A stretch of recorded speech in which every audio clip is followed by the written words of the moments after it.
ময়মনসিংহের ফুলবাড়ী উপজেলার ফুলবাড়িয়া ইউনিয়ন উন্নয়ন ফোরামের প্রধান কার্যালয়ের শুভ উদ্বোধন অনুষ্ঠিত হয়েছে।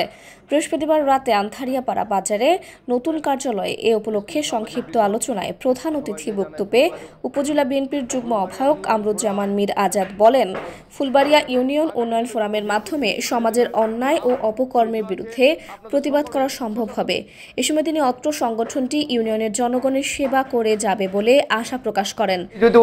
নিয়েছেন উনি ওই ইউনিয়নকে বিশেষভাবে আলাদাভাবে একটি নজর দিবেন। ইনশাল্লাহ আমি বিশ্বাস করি আগামী দিনে উনি এই ইউনিয়নের যারা হতদরিদ্র আছে অনেকে হয়তো বা থাকেন, উনি এই হতদরিদ্রকে কীভাবে ভাগ্য উন্নয়ন করা যায় সে নিরিখে কাজ করবেন এবং ওনাদের পাশে থাকবেন। আপনারা ওনাকে শুধু সহযোগিতা করবেন, আমরা ওনার পাশে আছি, ওনাকে সহযোগিতা করব। সভাপতির বক্তব্যে উপজেলা বিএনপি নেতা ও ফুলবাড়িয়া ইউনিয়ন উন্নয়ন ফোরামের প্রতিষ্ঠাতা সভাপতি অধ্যক্ষ সিরাজুল ইসলাম বলেন, অত্র সংগঠনটি প্রতিষ্ঠা করাই হয়েছে ফুলবাড়িয়া ইউনিয়নের বাসিন্দাদের নাগরিক সুবিধা নিশ্চিত করতে।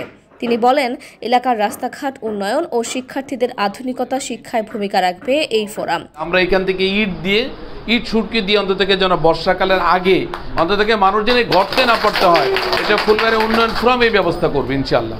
আমি সর্বোচ্চ চেষ্টা করব, যত টাকাই খরচ হোক যদি গভর্নমেন্টের পক্ষ থেকে যদি সহযোগিতা করে নিয়ে আসতে পারি তো আলহামদুলিল্লাহ, আর না পারলে আমার ব্যক্তিগত ফান্ড থেকেও আমি চেষ্টা করব যেন অন্তত আমাদের ফুলবাড়িয়া থেকে অ্যাটলিস্ট রাধাকানাই পর্যন্ত যেন মানুষের চলাচলের একটা উপযোগী করা যায়। ইনশাআল্লাহ এটা করব। কাউকে কোনো টাকা দিতে হবে না এবং এটা টাকা কালেকশনও করার কোনো সিস্টেম হবে না।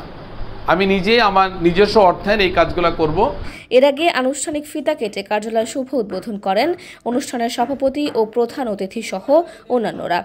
অনুষ্ঠানে উপস্থিত ছিলেন ফুলবাড়িয়া পৌর স্বেচ্ছাসেবক দলের আহ্বায়ক সেলিম আহমেদ, ইউনিয়ন বিএনপি নেতা আফতাবউদ্দিন তারা, ইঞ্জিনিয়ার আনোয়ার হোসেন সেলিম, ছাত্রদল নেতা আশরাফুল ইসলাম ও নাসরুল্লাহ মারুফ সহ স্থানীয় গণ্যমান্য ব্যক্তিবর্গ। অনুষ্ঠান পরিচালনা করেন উপজেলা ছাত্রদলের যুগ্ম আহ্বায়ক সাব্বির হোসেন রবিন।